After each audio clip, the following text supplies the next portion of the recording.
नमस्कार मित्रांनो. आपण बिबट्या समस्या आणि त्यावर उपाय जाणून घेऊया थोडेसे. तुम्हाला नॉर्मली काही उपाय सांगितले जातात. पळू नका, उठू नका, बसू नका, झोपू नका, पाठ दाखवू नका. हे सगळे उपाय बिबट्यासमोर आल्यानंतर कोणाला सुचत नाही. कारण तेवढा माणसाचा मेंदूच काम करत नाही समोर आल्यानंतर. फक्त पळ काढणे किंवा अटॅक येऊन खाली पडणे. याच्या पलीकडे दुसरं माणसाला काहीच सुचू शकत नाही त्या टायमाला. शांत उभे राहणारे, संयम पाळणारे किंवा दिलेलं इन्स्ट्रक्शन फॉलो करणारे. ते इन्स्ट्रक्शन आठवतच नाही तर तुम्ही फॉलो काय करणार आहे? त्यासाठी तुम्हाला काही उपाययोजना सांगतो मी. सगळ्यात मोठं प्रिकॉशन म्हणजे लहान मुलं आणि वृद्ध माणसं यांच्यावर लक्ष ठेवा. यांना एकतर घरात बसवा, घरात खेळू द्या किंवा अंगणात किंवा बाहेर खेळत असली तर त्यांच्यावर कंटिन्यू लक्ष ठेवा. कोणतरी त्यांच्यासोबत असू द्या. एकटं त्यांना सोडू नका.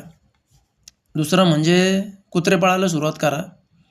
कुत्र्याला जवळ-जवळ म्हणजे 8 ते 12 महिन्याचा कुत्रा जर असेल, त्याला हवेच्या स्रोताप्रमाणे कमीत कमी 800-900 मीटर ते 1 किलोमीटरपर्यंत पासून बिबट्याचा अंदाज लागतो. कुत्र्यापासून आपल्याला ते अर्ली काय म्हणतो अर्ली अलर्ट म्हणू शकतो आपण त्याला. अर्ली अलर्ट देतो कुत्रा. तर कुत्रे पाळायला सुरुवात करा. कोण आलं तर तुम्हाला सांगायला आधी आपल्याला शेतकऱ्यांना, की कुत्रे पाळू नका, कुत्रे पाळू कुत्र्यामुळं बिबट्या येत नाही. आता कुत्रे राहिलेत नाही आहे.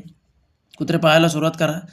काही संकटं कुत्र्यांनी आपल्या अंगावर घेतलेली आहे याआधी पण. कुत्रा हा पाळीव प्राणी नसून कुत्रा हा रात्री जागणारा प्राणी आहे. जेव्हा शेतकरी थकून भागून दिवसभर काबाड कष्ट करून जेव्हा शेतकरी गाढ झोपलेला असतो, तेव्हा वास घेण्याची क्षमता जास्त असल्याने किंवा ऐकण्याची क्षमता जास्त असल्याने हे कुत्रे माणसांना अलर्ट करतात. ते भुंकून आपल्याला सांगतात किंवा जरी बिबट्या घराजवळ आला, त्याला तो भक्ष्य म्हणून स्वतः सामोरा जातो आणि कुत्रा हा भक्ष्य झाल्यामुळे माणसांवरचे होणारे हमले टाळतात. तर आता तुम्हाला कमीत कमी हे फळं मिळण्यासाठी 7-8 महिन्याच्या वर्षभराचं कुत्रं तयार करणं खूप गरजेचं आहे. एखादा मोठं किंवा शांत कुत्रा जर भेटला, फक्त दिवसा बांधून ठेवा, रात्रीचे मोकळे सोडा अंगणामध्ये.